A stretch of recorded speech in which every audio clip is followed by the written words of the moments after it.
कुछ सवाल पूछे। मैंने कहा तैयारी कैसे की, क्या अलग रहा, और वो यूज़ करते हैं। तो मुझे पता चला कि ना तो फेसबुक ना ही इंस्टाग्राम, और चंडीगढ़ में रहते हुए भी चंडीगढ़ के ज़्यादातर जगह ये गई नहीं। यूज टू स्टे इधर इन पीजी और इन institute, that was the secret. और ये एक दिन की 2 दिन की मेहनत नहीं है। I think it takes 3 years rigorous hard work and the result is in front of। तो पहले रेनू अपना एक्सपीरियंस शेयर करेंगे। आप बताइए कि आपने तैयारी कैसे की, प्रीलिम्स के लिए क्या स्ट्रेटेजी थी आपकी, मेंस के लिए क्या स्ट्रेटेजी थी आपकी, और क्लासेस लगाना और लैंग्वेज की क्लासेस लगाना कितना इम्पोर्टेंट, प्लीज।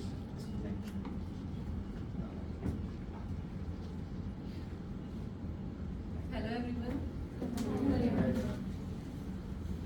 जब मैंने एलएलबी कंप्लीट की उसके बाद मैंने डिवाइन इंस्टीट्यूट ज्वाइन किया। तो मेरे को हमेशा यूँ ही होता था कि मतलब मुझे मेरी क्लासेस कंप्लीट होती थी, मतलब दिन की 4 क्लासेस मैं लगाती थी। और टीचर्स हमेशा मतलब कनुप्रिया मैम हमेशा ही मतलब फर्स्ट डेस्क पे बैठी होती थी मैम, और मैम यहाँ खड़े होते थे और देखते थे कि हाँ सारी क्लासेस लगा रही हैं। और जब नहीं आती थी तो हमेशा कहते थे आई नहीं तू कल काम पूरा नहीं किया। हमेशा ही पूरी क्लासेस लगाई है मैंने, और कभी भी यूँ नहीं होता था कि आज पेपर आ गया तो मेरा सिलेबस कंप्लीट नहीं है। मतलब नोट्स आपके सारी क्लासेस लगाई हैं, सारे नोट्स कंप्लीट किए हैं, साइड बाय साइड मैंने पेपर्स भी दिए हैं कि खुद से भी प्रिपरेशन करके आप प्री के एग्जाम्स दो डायरेक्ट पढ़ के। यूँ नहीं कि आपका सिलेबस चल रहा है तो आपको मतलब कि वेट कर रहे हो 2 साल की पेपर नहीं आया है तो हम पेपर ना दें, या सिलेबस पूरा नहीं हुआ है। फोकस रखो अपना, मतलब कि एक स्टेट पे कि मुझे ये स्टेट करना है, कि हरियाणा देना है, पंजाब देना है, उत्तराखंड देना है, उसके अकॉर्डिंग अपना फोकस रखो। बट आपको प्री हर स्टेट का देना चाहिए, आसपास का जो भी है सेल्फ प्रिपेयर करके। यूँ नहीं कि मेरा सिलेबस नहीं हुआ तो मैं पेपर नहीं दूंगा या दूंगी। और सबसे ज़्यादा ज़रूरी होता है कि टेस्ट दो, वीकली टेस्ट प्री के। मैं शिक्षा मैम के पास हमेशा जाती थी कि मेरे को टेस्ट दो मेरे को करना है। और जैसे मतलब प्री के हरियाणा आया तो 2 महीने का टाइम था मेरे पास। तो जैसे मैंने पहले पेपर दे रखे थे, तो जैसे पेपर देते हैं तो एक एक सब्जेक्ट प्रिपेयर हो जाता है। ऐसा नहीं कि आपके सारे सब्जेक्ट एक साथ प्रिपेयर हो जाएंगे। आप अगर मान लो उत्तराखंड दे रहे हो तो मे भी आपका शायद मेजर लो एक ही पूरा होगा उस टाइम, आप अच्छे से कर लो वो। फिर जब आपका जो मेन फोकस होगा उस टाइम तक जितने पेपर दोगे आप, सारे सब्जेक्ट्स आपके इतने ब्रिलियंट हो जाएंगे ना कि आपको डर नहीं लगेगा पेपर देते हुए।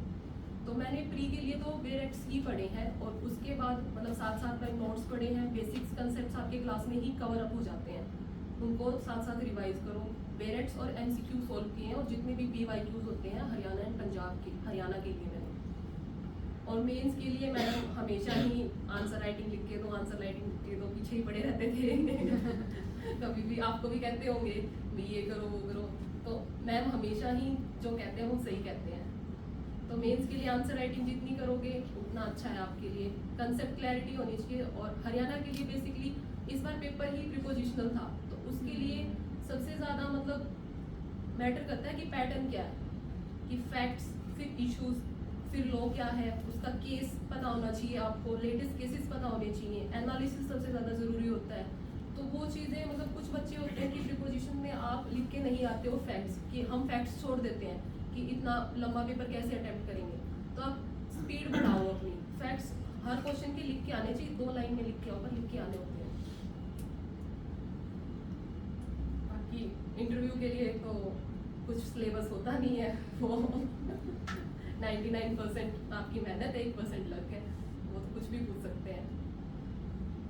और सबसे ज़्यादा तो मुझे मतलब जब आते थे, जब मैं भी आपकी तरह यहाँ बैठी होती थी, तो जो मतलब राजस्थान से आए थे वो, उनका नाम तो मुझे याद नहीं है, बट उन्होंने बोला था कि आपके साथ वाले लग जाएंगे, कि मतलब जैसे कि वो कमा रहे हैं 50,000 पर मंथ, तो आप सोच लो कि मेरे साथ वाला लग गया, वो कमा रहा है और मैं अब तक पढ़ रहा हूँ। तो तब मुझे उन्होंने बोला था कि आप ये मत सोचो कि आपका साथ वाला लग गया, आप ये देखो कि आपको करना क्या है, चाहे आप वो 2 साल बाद अचीव कर रहे हो, वो मैटर नहीं करता है। और सबसे बड़ी दिक्कत बच्चों में ये है, सबसे बड़ी, कि एक ही सीट है, 2 सीट है। कनुप्रिया मैम हमेशा मुझे ये बोलते थे कि तुम्हें तो एक ही चाहिए, 2 है तो क्या एक तुम्हें मिल जाएगी, क्या बात होगी इसमें। तो वो चीज़ खुद को मोटिवेट खुद ही रखना पड़ता है, दूसरों को यूँ नहीं कि हाँ उसका नहीं हुआ तो मेरा नहीं हुआ। ये देखो कि उसका हो गया तो मैं भी कर सकती हूँ। और मतलब हंसने वाली बात होगी, बट मैं बता रही हूँ कि मैंने खुद को मेंस के टाइम मोटिवेट ऐसे किया था कि लोग तो चांद पे जाके बैठे हैं, मुझे तो पेपर ही करना है, कर लो कोई वो नहीं है। तो मेरा तो यही एक्सपीरियंस था। और एकेडमी पे मतलब जो भी दिक्कत होती थी, स्ट्रेस होता था, तो टीचर्स के पास आके डिस्कस कर लिया। कोई भी मतलब नोट्स कंप्लीट नहीं थे तो मैडम हमेशा नोट्स देते थे कि आज चलो मेरे नोट्स से फोटो खींच लो, आज क्लास नहीं लगाई तो मैडम शिक्षा मैम के पास चले जाओ कि आज मेरे को इस क्लास का एक्सेस नहीं है, ये मैडम तभी सॉल्व कर देते हैं। पेपर्स लो आप। और लैंग्वेजेस तो सबसे ज़्यादा ज़रूरी है। जैसे प्री के लिए आप देख लो कि लो सब कर रहे हैं, पर क्वालिफाई उसी ने किया जिसने जीके और करंट अफेयर्स किए। प्री में सबसे ज़्यादा मेजर रोल हरियाणा में उसी ने प्ले किया। और मेंस में प्रीपोजिशन और जो मतलब पैटर्न फॉलो किया, जिसके कंसेप्ट क्लैरिटी सबसे ज़्यादा ज़रूरी थी। और लैंग्वेज तो आपको खुद की मेहनत है। वो कैब आप दिन के 5 से 10 वर्ड्स रेगुलर करो, क्योंकि उस टाइम पे मेरे साथ हुआ था, मेरे से इतने वर्ड्स हुए नहीं, 3 से 5 हज़ार वर्ड हो जाते हैं वो कैब के। और इनके ही 2.5 नंबर आपको एच दिलाते हैं मेंस में, तो वो सबसे ज़्यादा ज़रूरी होता है। आप ऐसे इसके टॉपिक पूछो कि 1 महीने में, अभी आपके पास कोई पेपर नहीं तो आप मैम के पास जाओ, पूछो कि आज मैं कौन सा ऐसे लिख के लाऊं, जो आप 15 दिन में लिख के लाओ। वो आपके ऐसे प्रिपेयर कर लो, उसके अकॉर्डिंग फिर आपको अब पता नहीं चल रहा होगा कि क्या है, पर मेंस के टाइम आपको पता चलेगा कि हाँ मेरे पास मेरे को इतना ही पढ़ना है। उस टाइम बिल्कुल भी टाइम नहीं होता। ये चीज़ें होती हैं। बाकी आप पूछिए कुछ अब आप क्वेश्चन। क्वेश्चंस पूछिए मैडम से।